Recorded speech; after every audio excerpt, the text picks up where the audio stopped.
Hey guys, welcome back to the channel. This is going to be a video covering Scyrox's first mouse. This is the Scyrox V8. This is on the budget side, coming in at only $70, and it packs quite the punch. It's got a build quality that is the same as Lamzu. I would not be surprised if the rumors are true that this is an off-brand of Lamzu. I haven't seen Lamzu dispute that. And just comparing it to what I recently reviewed, the Maya, not only is the coating the same, the feeling of the plastic is the same. There is not a fancy bottom plate like on the Lamzu, but you can see even where the DPI button is, the indicator, it is exactly the same. So are these coming from the same factory? I would venture to guess they absolutely are.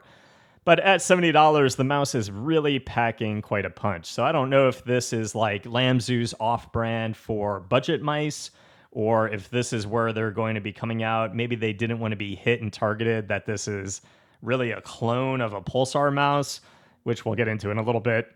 But it's packing a punch, man. It's got a 3950 sensor, good Nordic chip. It's got a good encoder, great Omron optical switches, and everything is implemented well, and everything is really built like a tank in terms of its overall build integrity, which takes me to my next segment. Let's assess and take a look at the overall build structure of the Scyrox V8. So one thing I want to note out with the build of the Scyrox, the coating out of the box really does feel like the Maya X from Lamzu.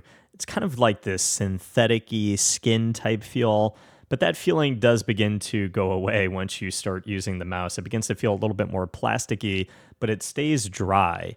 There is like a little bit of grime that can build up on the mouse. You'll feel like little specks of little buildup that you can just easily wipe away. But for an in-game coating, it does feel quite good. It stays dry. It stays very grippy. So the coating is nice. The Omron opticals feel very consistent from the bottom of the switch all the way to the top of the switch. They sound different, but I would say just a little bit more pressure needed towards the very bottom of the plastic. So I like to see that consistency. They do sound quite different in terms of my left click and my right click, but they're both really nice, very crispy for Omron opticals. In terms of side flex, there's definitely a bit of side flex on mouse 1 and mouse 2 that you guys can see, but it wasn't really anything that I felt in game. I feel like side flex is a little bit worse when you begin to feel like that creaky feeling when the plastic is, kind of flexing in a way.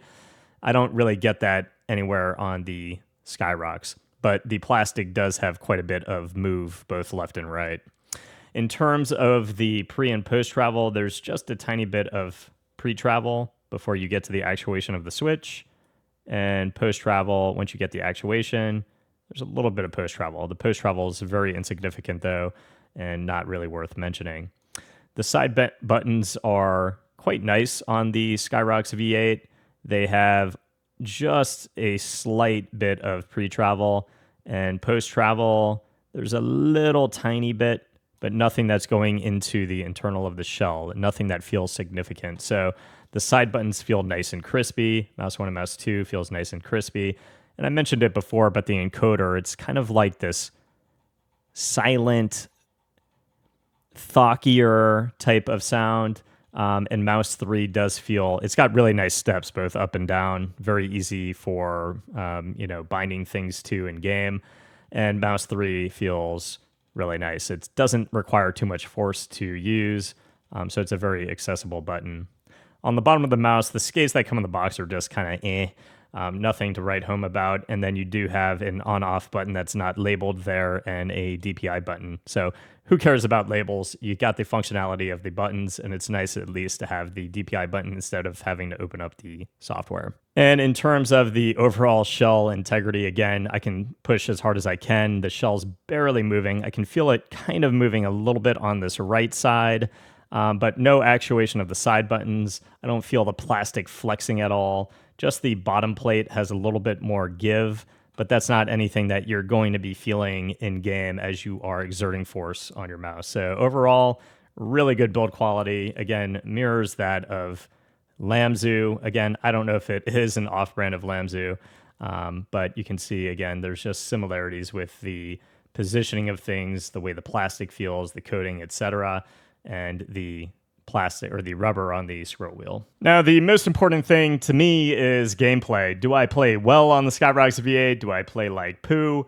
Does the mouse make me better? Do I stay the same, or do I play worse? And I can say that if you guys already own an X2H or an X2H Mini, if you guys already own an X2H Mini, you're not going to be performing any better on the Scyrox V8. I don't care if this mouse is 1,000 hertz or this mouse is 8,000 hertz. I played on both for hours upon hours. I didn't feel as though I was playing significantly better on the Scyrox V8 or the X2H Mini. Comparing the Omron opticals to the pulsar switches, listen, you either love the pulsar switches or hate them, or you love Omron opticals or you hate them. Basically, the pulsar switches are going to feel heavier, they're going to feel thockier, the Omron opticals feel more crisp.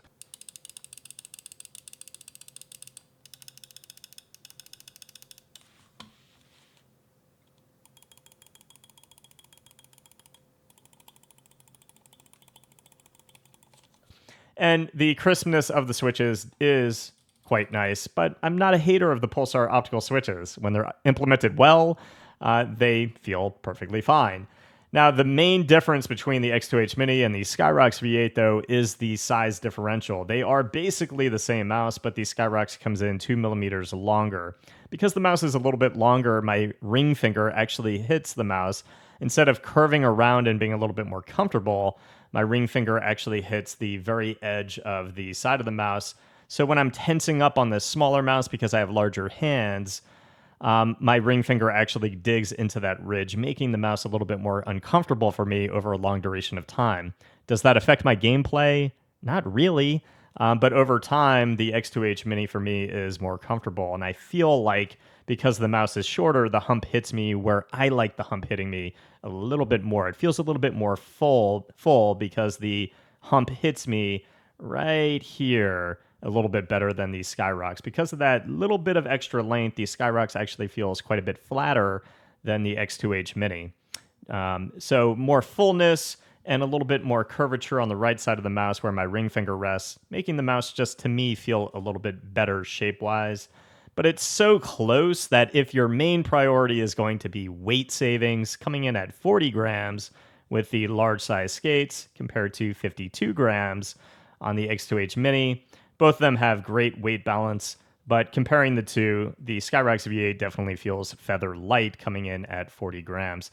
So again, if you like Omron opticals, you want 8K instead of 1K, you like that feather light weight compared to the X2H Mini, definitely check out the Scyrox V8. It's essentially the same mouse. Again, a little bit longer for your size hands. If your hands are smaller, you might still get that fullness that I kind of lack moving away from the X2H Mini. But the mouse feels still great for me. I perform very well on it. The mouse absolutely slaps on 8K, 4K, or 1K. I didn't have any issues on 8K. I just can't sit here and tell you guys that I performed worse from 1,000 hertz to 8,000 hertz. I don't find 8,000 hertz to have an impact on my gameplay. But the thing is, all mice are moving to 8,000 hertz. So if it's available and you want that, you might as well use it.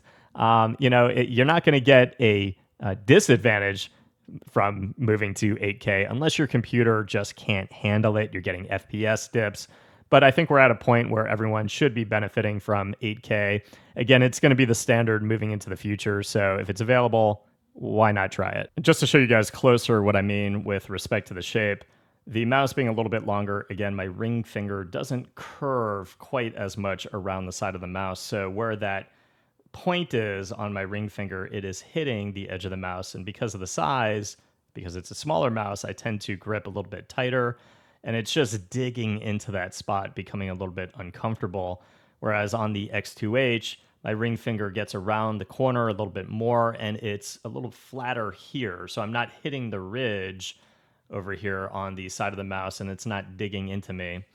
And because the mouse is a little bit smaller, I am gripping it a little bit more forward in my hand, and the hump, you guys can see, that hump is just hitting me right where I like it. So that's going to be the primary difference. For the people who really were comparing this as an in-between of the X2H Mini and the X2H, it's just not. I mean, the mouse is literally almost a one-to-one clone of the X2H Mini. The X2H just feels like a completely massive mouse in comparison to the Scyrox V8. So keep in mind, it is essentially just a slightly larger X2H Mini that's going to feel ever so slightly flatter because the hump might hit you in a different area. Again, if your hands are really small, that hump might hit you a little bit differently than how it hits me. So that is going to be it for this one, guys. For Scyrox's first mouse, at least the first one that I know of, it's definitely a great showing. Again, it's on par with Lamzu. Comes with that 8K dongle for $69.99. On Met Keys, you can use code FRESH for a little bit more savings. So it's definitely on the budget side, and it performs. The dongle is a little bit different than the one from Lamzu, but you can see it's a little bit more like a hockey puck that's morphed a little bit. But the backing on the dongle is the same. Overall, it does have really cool artwork, and the logo is really cool for Scyrox. That yellow is awesome. And overall, it does have a really nice web driver as well that's organized pretty well and really easy to make sense of. But guys, that's going to be it for this one. I hope it helped. If it did, please leave a sub to the channel. See you guys in the next review. Peace.